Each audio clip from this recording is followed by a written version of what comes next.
Well, I should say good afternoon in the daytime here in Beer at the lab in JA, and this is BGA updates and just creating sites. So one could find some knowledge-based thing when I'm telling them about all the sites together and everything.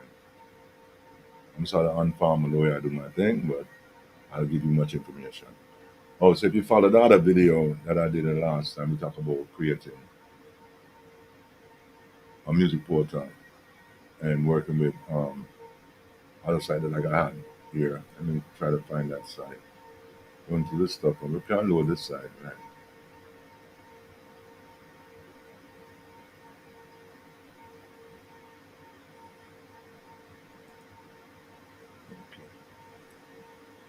So we are loading this music press to the front line of things.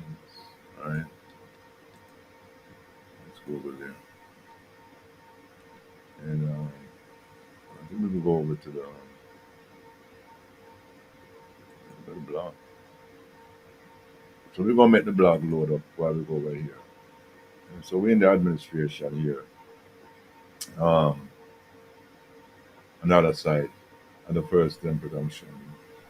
And like we talk about plugins and stuff, what plugin does is put a lot of stuff in there. So I put a WordPress menu icon plugin inside there, and I go back into administration. Now it's here, and you can choose the different icon types to save, right?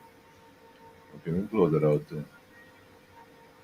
And then about pages, how you link pages to the menu, right? Today, I tell you, I'm giving you a little rundown on that. So these are all the pages. And if you create a page in WordPress, page, right, it will show up here. So now we'll make link to different things, right? So as long as the page is there, but the page is not working, it's the same thing. So let's look at all of the pages that are in the site. Our home, we got a body activity, we have group, right? We have the cart and checking out. We got default group download, default post, we have editor, event, category, right? Location, um, my booking on tabs. Um, Forget the password. They have another grouping page with the IP and then login and member page and my post. Well, a lot of my post encompasses different plugins that I put into the system, and each may have their own login form. Once I'm not using it, the page still exists. Site, you know what I mean, switching to another user, switching over user, thank you page, and even the user block, right? So let's add this one right here, right? I think user block. Okay, let's add the user block and even add a member page, right?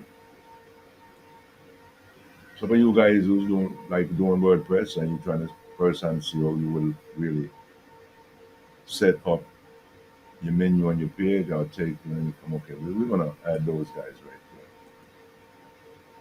And if you look beneath on the page, they suddenly appear, right?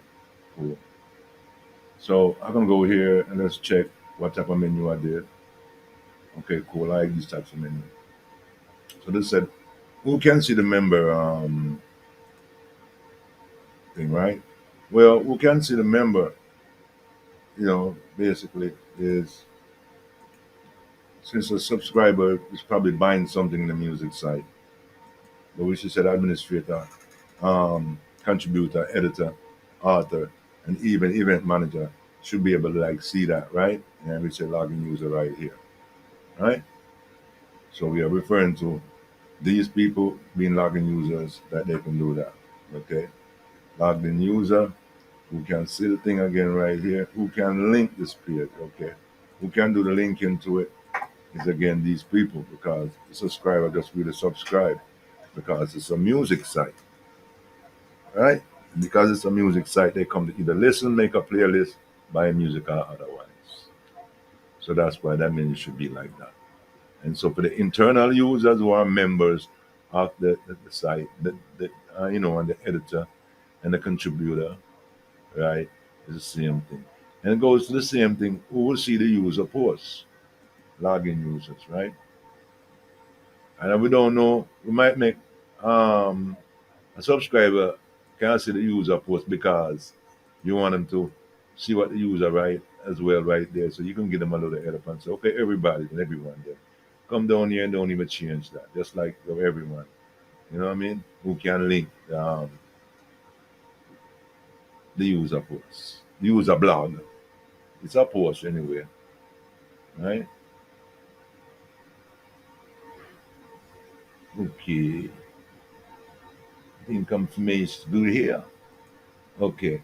And then we can save this, right? So if I then logged out, all those things will disappear. Okay, let's go to a page that we already have up somewhere right here.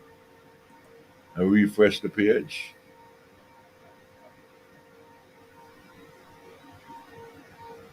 And now we refresh the page and we have two new menus right here. So, so for instance, I didn't want so much menu there then, right? Okay, I can say because this menu is not going to be really seen by subscribe whatever. And if the member come in, and the member will see this inside the member drop down. So we can even turn this into a drop down. I'm gonna show you another thing. Now let's go back to where we was. Okay. And so guys, pay attention now because you might be on your WordPress and you're trying to find out how you're gonna do stuff, and you might just be just jumping into WordPress and you don't know the way to do this. Okay, so for the sake of that, we'll do that. So we can go over here and grab my right, and we'll stick it here and member as a sub.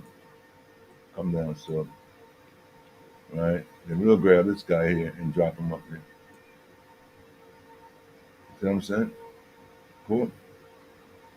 Now, we don't need for those to be no sub no more. So we'll move them around.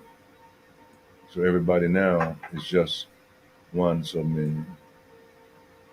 So it's your, easy to really set up your menu, your drop down menu with all your sub menus there. And you can even build sub menu like a staircase. So let's save this back. So today on our development course, we give you guys today is how to create menus and deploy them onto your WordPress page. Cool. So we should go back and really look over here on the site. And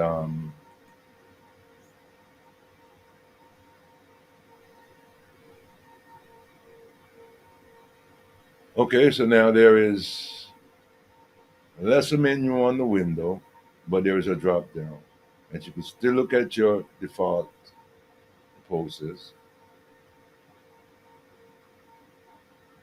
right? Now you can try to see if the user blog exists. I don't know. Right? It's not existing, right? Because I guess it was on another plugin. And if you got a post pending and everything, which no, you most likely go to the editor for you to try to create a new post.